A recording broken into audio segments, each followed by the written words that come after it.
Ya, shalom. Jumpa lagi bersama saya Pak Pendeta Immanuel Slamet Riyadi. Banyak yang bertanya nih, Pak, kok lama nggak muncul di YouTube pribadinya untuk ngasih motivasi gitu. Ya, mungkin saat ini lagi banyak pelayanan ya. Dan ada yang bertanya, ya ini simple sebenarnya, pertanyaan ini udah sering juga ya dipertanyakan banyak orang. Pak Mat, kalau Tuhan itu maha pemurah, maha pengasih, kenapa kok ada yang hidupnya enak, ada yang hidupnya susah, terus ada yang diberkati berlimpah, ada yang tidak? Itu gimana Pak Mat? Gitu. Ya, setiap kita itu sebenarnya mengalami kemurahan Tuhan. Ya, hanya saja kadang kita yang kurang bersyukur. Ya, oke. Memang ini menjadi pertanyaan juga ya. Kalau Tuhan itu maha pemurah, maha kasih, maha adil, kemana kemurahan Tuhan? Kok enggak sama? Haleluya. Oke, saya jawab ya.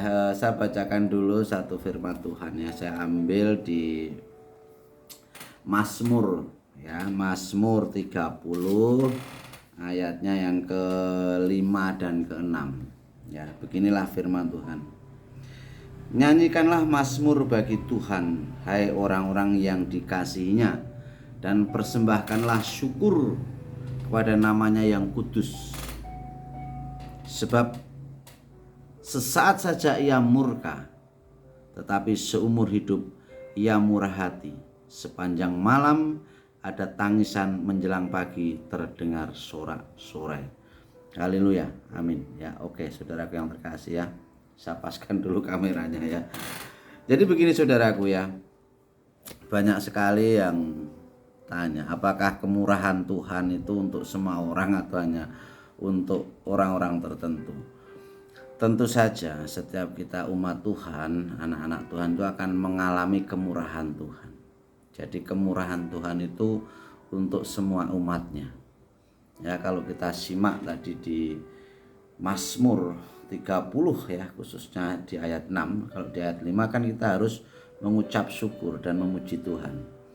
Sedangkan di ayat 6 yang baris pertama, sebab sesaat saja ia murka, tetapi seumur hidup ia murah hati. Jadi saudaraku yang terkasih, Tuhan yang kita sembah adalah Tuhan yang penuh dengan kemurahan. Ya. Namun banyak orang percaya atau orang beriman atau pengikut Kristus ya bertanya-tanya dalam hati. Ya, ini khusus ya untuk orang percaya ya. Sering bertanya juga. Ya, kalau yang di seberang saya nggak mau tahu ya. Intinya mereka berbeda sesembahannya. Ya. Sering bertanya, ya, kalau Tuhan itu maha pemurah, mengapa ada orang menerima kemurahan dari Tuhan secara berlimpah? Tapi tidak sedikit orang yang belum mengalami kemurahan Tuhan.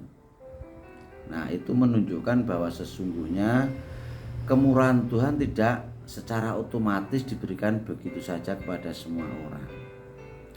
Nah, maksudnya gimana Pak Met? Maksudnya begini saudaraku. Coba perhatikan kebenaran firman Tuhan ya.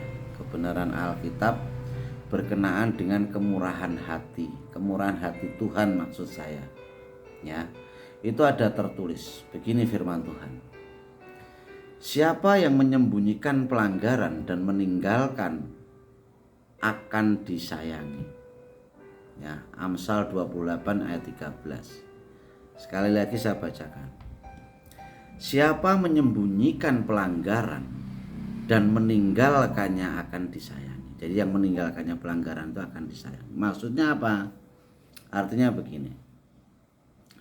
Kemurahan Tuhan itu pasti akan diberikan kepada orang percaya yang benar-benar hidup dalam pertobatan. Ya.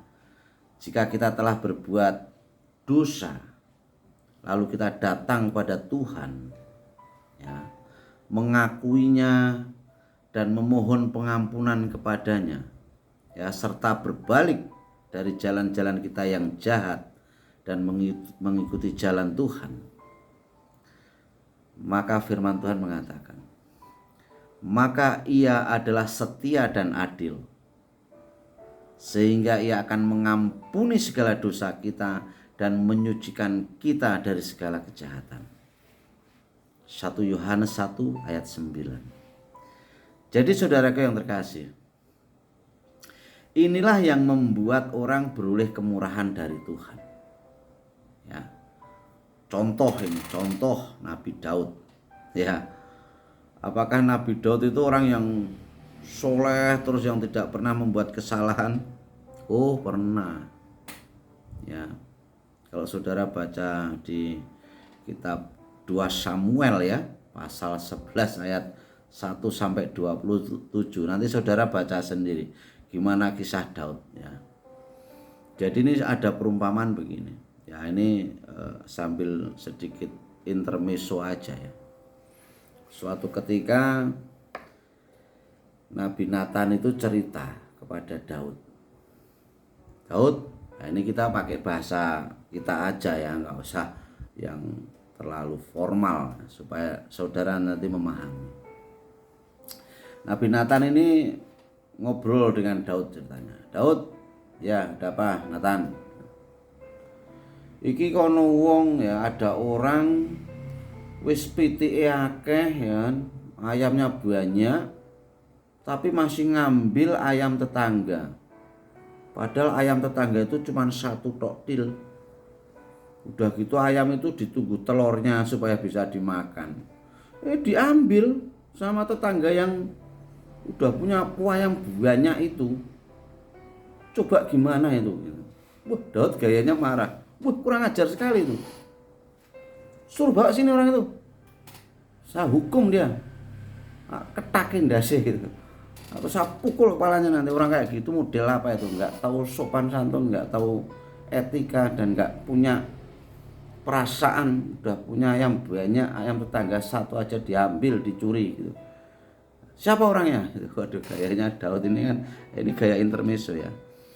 Terus apa kata Nathan? Orangnya itu ya kamu sendiri toh Daud itu. Loh, kok bisa gitu? Lah iya, yang bojomu iki wis akeh. Lah kok isih njupuk bojone wong mbok keloni gitu. Ah, malu Daud. Waduh. Jadi dalam 2 Samuel 11 ayat 1 sampai 27 nanti kalau saudara baca. Ya di situ tuh Daud sempat jatuh ya dalam dosa perzinahan dengan Batseba. Ya saudara nanti baca sendiri. Ya. Tapi setelah ditegur oleh Nathan, ya Daud menyatakan penyesalannya. Ya, dia sangat menyesal dan begitu dalam, dan akhirnya dia bertobat pada Tuhan. Karena Daud bertobat dengan sungguh-sungguh, maka Tuhan menyatakan kemurahannya kepada Daud. Jadi saudaraku yang terkasih, kemurahan Tuhan itu juga diberikan kepada setiap orang percaya yang punya keberanian untuk datang kepada Tuhan, ya, untuk mengakui dosa-dosanya, untuk mohon ampun. Karena apa? Dosa itulah yang menghambat, ya, yang menjadi penghalang doa kita kepada Tuhan. Maka kita harus bertobat, harus minta ampun sama Tuhan, ya kan? Di samping itu, kemurahan Tuhan juga diberikan kepada setiap orang yang punya keberanian menegur orang lain, ya. Orang lain yang melakukan dosa. Jadi misalnya sebagai hamba Tuhan itu harus berani, punya kewajiban untuk menegur orang lain yang melakukan dosa atau umatnya. Namun tegurannya juga harus dengan kasih, ya kan? Tidak boleh mempermalukan di depan umum, begitu. Pun sesama anak-anak Tuhan, ya, semua umat Tuhan juga harus saling menegur, saling mengingatkan kalau ada temannya atau saudaranya yang melakukan dosa. Harus ditegur, tapi dengan cara kasih, ya, tidak dipermalukan di depan umum. Karena ada firman-Nya, ya. Saudara nanti baca di Amsal 28 ayat 23. Beginilah firman Tuhan. Siapa menegur orang akan kemudian lebih disayangi daripada orang yang menjilat. Saya ulang lagi. Siapa menegur orang akan kemudian lebih disayangi daripada orang yang menjilat. Maksudnya apa? Ada banyak orang memilih untuk diam atau tidak peduli dengan kesalahan orang lain. Ya, apalagi menegur, ya. Mungkin karena takut, mungkin karena sungkan, atau mungkin karena enggan, ya kan? Ada juga yang mungkin karena Allah dudu urus aku mbok ben karepe, ya. Arep blatang ya karepe, arep nyungsep ya karepe, wong dosa ditanggung-tanggung dhewe. Ada yang kadang kayak gitu, ya, tidak peduli. Padahal firman Tuhan sudah mengingatkan kalau ada saudara kita, teman kita, ya, sahabat kita yang melakukan dosa, kita harus menegur, menasihati, ya. Padahal kalau kita tahu teguran itu mendatangkan kemurahan Tuhan, ya. Nah, yang harus diperhatikan adalah cara kita menegur, seperti yang saya katakan tadi, ya. Dan teguran itu harus dilandasi oleh kasih, ya, tidak boleh dipermalukan di depan umum, seperti itu, ya. Jadi sahabat yang terkasih, ya, kemurahan Tuhan juga diberikan pada orang percaya yang senantiasa itu murah hati. Nah, kalau saudara ingin diberkati Tuhan, mendapat kemurahan Tuhan, saudara juga harus murah hati dong, kan begitu, ya. Ada firman-Nya loh, ya, Matius 5 ayat 7. Beginilah firman Tuhan. Berbahagialah orang yang murah hatinya, karena mereka akan beroleh kemurahan. Haleluya, amin, ya.